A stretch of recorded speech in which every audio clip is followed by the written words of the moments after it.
আমাদের সম্পদ, আমাদের দেশের সম্পদ আমাদের দেশে রাখতে চাই। আমরা দেশ তো এত হতদরিদ্র হয় না বিদেশিদের কাছে দেশ বিক্রি করতে হবে। গোপনে তো রাষ্ট্র চুক্তি করে না, রাষ্ট্র তো গোপনে চুক্তি করে না।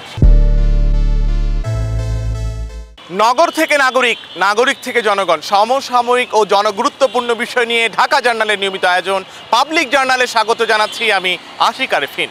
রায়ের আড়ালে বন্দরের ভবিষ্যৎ, পানগাঁও ও লালদিয়ার চর নিয়ে কি ভাবছেন সাধারণ মানুষ? চলুন দর্শক শুনে আসি তাদের মতামত। বন্দর যদি বিদেশির হাতে যায়, এই দেশের জনগণ আছে, জনগণের রায় দিব। জনগণের হাসিনা ভুল করছে, হাসিনা লাস্টে চোরের মতন ভাগ দিয়েছে ইন্ডিয়া। চাইয়েন এমন কাজ করেন না, হাসিনার মতন আপনারা চোরের মতন ভাগেন, এই কাজ যেন না করা হয়, এই কাজগুলো করবেন আপনারা। আমাদের সম্পদ, আমাদের দেশের সম্পদ আমাদের দেশে রাখতে চাই। আমরা দেশ তো এত হতদরিদ্র হয় না বিদেশিদের কাছে দেশ বিক্রি করতে হবে। অতএব এই কাজটা যদি করে থাকে, আমরা চাবো আমাদের সম্পদ আমাদের দেশেই থাকুক, আমাদের বন্দর যাতে কোথাও বন্ধক বা ইজারা না দেওয়া হয়।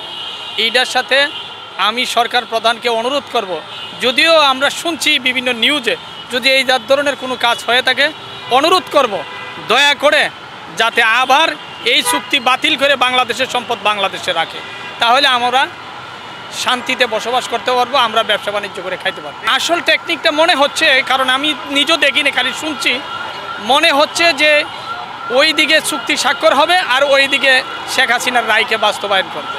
মনে হয় এটা রাজনীতি যারা করে, রাজনীতিক ব্যক্তিরা এটা ভালো বুঝতে পারে। আমরা আসলে এই ব্যাপারে কোনো কিছু জানি না বা বুঝি না, হয়তো বা আমার কাছে, আমি সাধারণ মানুষ হিসেবে আমার কাছে মনে হচ্ছে।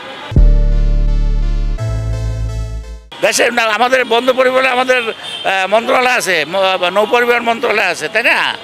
স্থলবন্দর, নৌবন্দর, আমাদের তো আমাদের লোক আছে, তারাই তো পারদর্শী।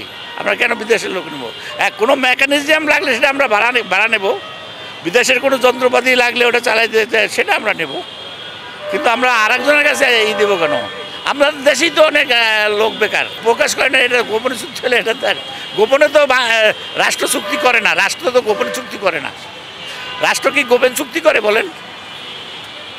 এই জন্য কি রাষ্ট্রের দায়িত্ব দেওয়া হয়েছে গোপন চুক্তি করার জন্য? এটা তো ওপেন হবে। আমি যেটা মনে করি যে দেশি বা বিদেশি প্রশ্ন না, প্রথম কথা হলো যদি আমাদের সামর্থ্য থাকে বা আমাদের যদি অ্যাবিলিটি থাকে যে না এটাকে আমরা সুন্দর করে গড়তে পারবো, সুন্দর করে ম্যানেজমেন্ট করতে পারবো এবং এখান থেকে প্রফিট আসবে, ডেফিনেটলি আগে প্রথমত আমার দেশকে বেশি সমর্থন করা উচিত এবং দেশের যে আমাদের সোর্স আছে সেই সোর্সগুলো নিয়ে আমাদের কাজ করা উচিত।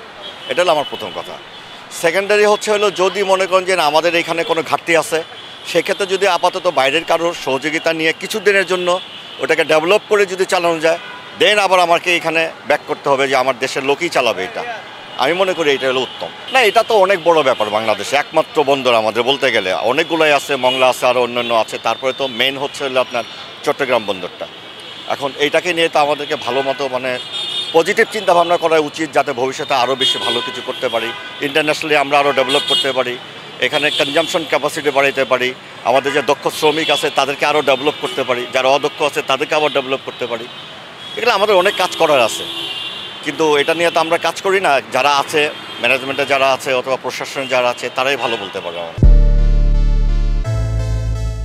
সাধারণ মানুষ তাদের চুলচেরা বিশ্লেষণে উঠে আসে যে কোনো ঘটনার আদ্যপান্ত এবং সেই ঘটনার বিশ্লেষণ। দর্শক, আমাদের আজকের অনুষ্ঠান এই পর্যন্ত। আগামী অনুষ্ঠানে নতুন কোনো বিষয় নিয়ে আপনাদের সাথে দেখা হচ্ছে। সে পর্যন্ত ভালো থাকুন, সুস্থ থাকুন, নিরাপদে থাকুন আর ঢাকা জার্নালের সাথেই থাকুন।